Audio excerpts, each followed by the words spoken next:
Before we left, TTT was telling me an urban myth about Texas. Huh, sounds about right. What's the story about? The story starts off in the typical way. A man was driving down a long Texas road when he saw a girl hitchhiking.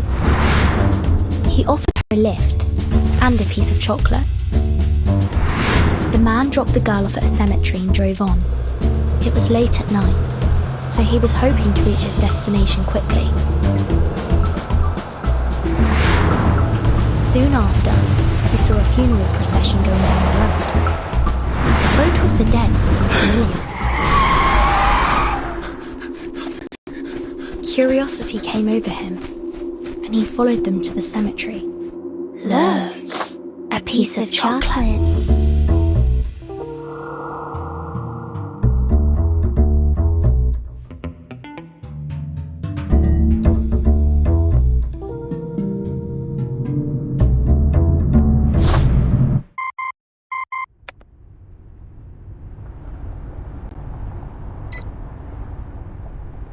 Give me a moment. I have to take this. It's from the Foundation. Timekeeper, this is an emergency notice. The Xeno base in Texas, USA has conducted a large-scale evacuation. Xeno has not yet responded regarding their actions. Should you encounter any difficulties on your trip there, please contact headquarters immediately. Understood. Despite these developments, your mission remains the same. Contact U2 editor Barbara, who was last seen near Route 77 collecting information, and find Erd's current whereabouts through her. Since U2 editors use a special communication channel, her current location is still unknown. We'll be in touch as soon as there's any new information. Any questions, Timekeeper? No. Thank you. All the best, then.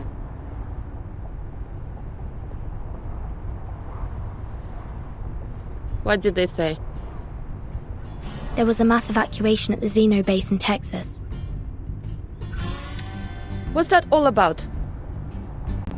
They called me 2 days ago, saying that Red 38 was still under routine maintenance in their armament factory. But now, all of a sudden, they're gone? How am I going to get my Red 38 back now, huh? If they hadn't taken her away for inspection, we wouldn't be traveling in this little car, wasting all day on the road. The operator only mentioned an evacuation.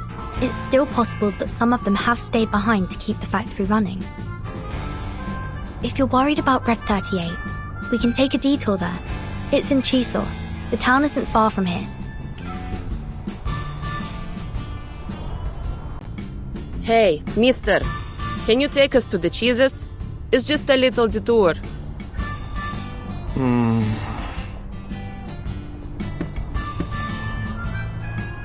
Girls, I don't know why y'all are here. But whether it's just for a bit of adventure or for business, I gotta tell you, something ain't right in that town. We've all heard the stories.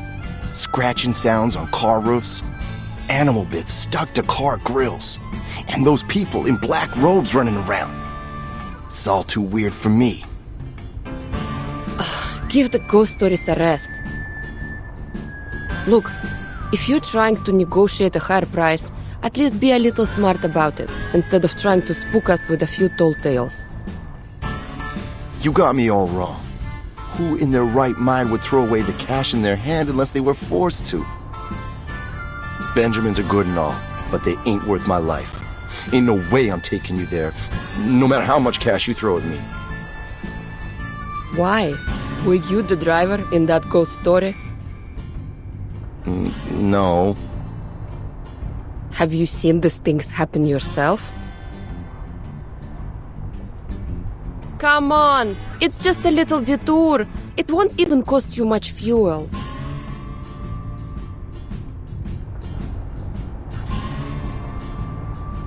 Sir? You see that? It's fogging up.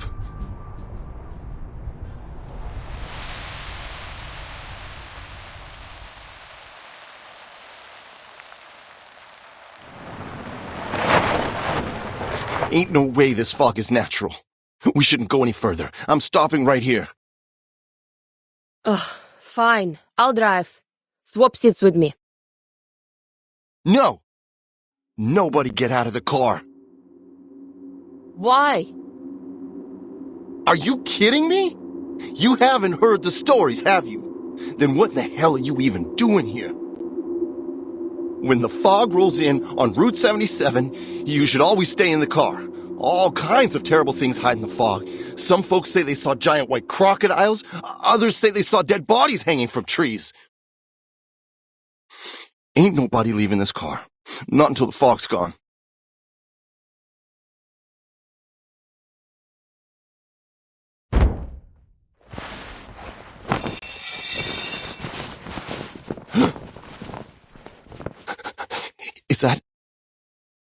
Is that? Oh, come on! Don't tell me you're scared of this stuff. He's fainted.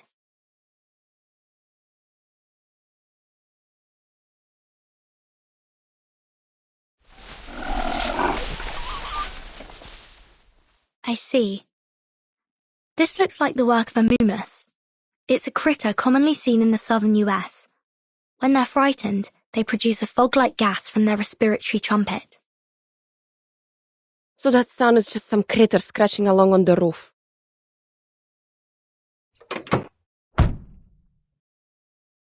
At this rate, I won't get my Red 38 back for another month. Well, I always wanted to try this. Help me move this guy.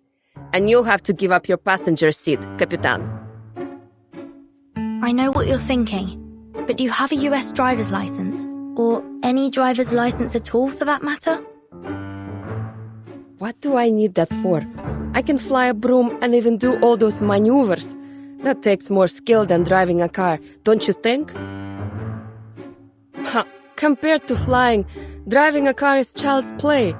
Just look at the number of drivers compared to pilots in the world.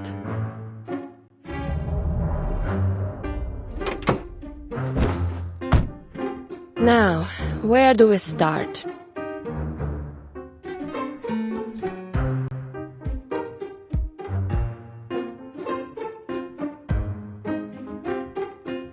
Start both engines. Keep the tachometer at 70%. Here's the nose wheel steering, the position indicator for the joystick, the throttle lever. And these are for the flaps. No, that's not right. We're in a car, not a flying machine.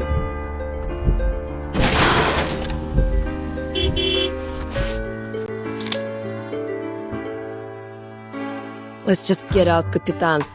Can't wrap my head around this hunk of metal. Good decision. If these critters are responsible for this fog, our solution is simple. We drive them away. Let's go.